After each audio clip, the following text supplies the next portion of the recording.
Group D की परीक्षा में देखिए कितना बेहतरीन सवाल, कितना बेहतरीन न्यूमेरिकल वर्क पावर एनर्जी पे पूछा गया है। सवाल लिखा है यदि टीआर टार हमारा 600 जूल है और समय 3 मिनट है तो बताइए उसकी पावर क्या होगी। अगर आप लोग पावर के सवालों को लगाना चाह रहे हैं तो पावर के जितने भी फॉर्मुले मैं आपको बता रहा हूं वो सारे के सारे फॉर्मुले याद कर लो। पावर का पहला फॉर्मुला होता है mgh/t। पावर का जो दूसरा फॉर्मुला होता है, जो बेसिक फॉर्मुला है, वर्क/t। पावर का जो तीसरा फॉर्मुला होता है वो होता है फोर्स इनटू वेलोसिटी। ध्यान रखना ये तीनों फॉर्मुले की वजह से हमारे पास पावर के क्वेश्चन पूछे जाते हैं और लगातार पूछे जाते हैं। एक और फॉर्मुला हो सकता है पावर का फॉर्मुला हो सकता है काइनेटिक एनर्जी ऊपर रख सकते हैं और मेरे भाई समय की वैल्यू को हम लोग नीचे रख सकते हैं। ये भी हमारे पावर का फॉर्मुला बन सकता है। हालांकि पावर की जब भी कभी यूनिट की बात करते हैं तो याद रखना पावर की जो यूनिट होती है बच्चों वो हमेशा किलोवाट होती है और पावर की डायमेंशन की बात करते हैं तो ml/t-3 होती है।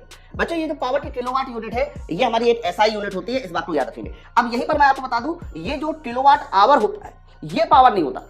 कई बार एग्जाम पूछा जाता है किलोवाट आवर टी यूनिट होती है, एनर्जी यूनिट होती है और किलोवाट आवर में ध्यान रखना 3600 क्या होता है मेरे भाई, किलो जूल होता है। हालांकि सवाल का जो आंसर है वो हमें ये वाले फॉर्मूले से लगाना पड़ेगा। ऊपर वर्क है और नीचे हमारा टाइम है। तो बच्चों अगर वर्क की वैल्यू देखी जाए तो 600 जूल हो रही और टाइम तुम्हारा 3 मिनट है। 3 मिनट को आप सेकंड बना लो, यदि 3 गुणे कितना कर लो 60 कर लो। जैसे आप ये पूरा डेटा सॉल्व करेंगे तो 1 0 1 0 टेंसिल 6 टेंसिल 10/3 आ जाएगा। 10/3 वाट ये हमारे सवाल का सही उत्तर हो जाएगा। अब 10/3 को आप लोग क्या लिख सकते हैं, ऑप्शन नंबर बी हमारा इस सवाल का सही आंसर है। ऐसे बेहतरीन कॉन्सेप्ट को सीखने के लिए ज्वाइन करें उड़ान बैच।